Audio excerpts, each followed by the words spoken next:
Good morning, guys. So today we are going to see the latest version of EasyVFR 4.6.1 that enable the possibility to output the NMEA synthesis to pilot the autopilot. So here we are. This is my avionics today.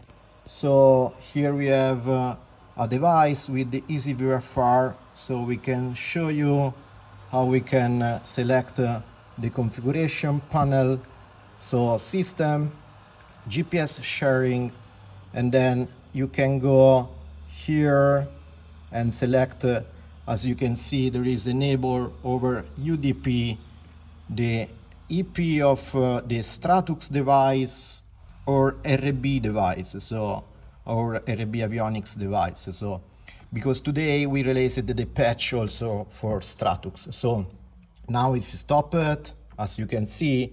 Then we go here on our autopilot HSI, so no sign here. So here we have the RB-01 that today is our gateway. So this will make the magic. So it is going to receive the traffic and this UDP channel and project to the LX for the traffic. As you can see, there are two traffic right now, and then it will make the magic to forward the data to the autopilot. So let's go and check what is happening. So turn on here is this configuration. You can go back and then you can see there are the traffic, and also I already planned the route.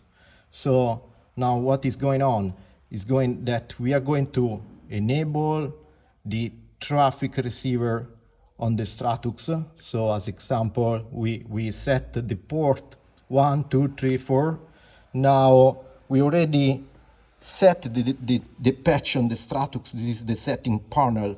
So autopilot UD port 1, 2, 3, 4, 5, and then autopilot UDP forward is enabled. And now let's see the magic.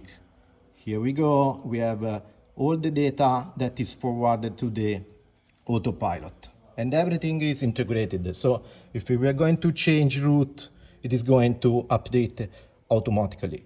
So this is the forwarder, and also all the syntheses are checked and verified. So in the future, maybe we are going to integrate also the radio comm. So we are going to change the stuff here, and then all the avionics will reflect all the stuff. So have a nice day, and you can use EasyVFR and RB Avionics with the Garmin Autopilot. Bye.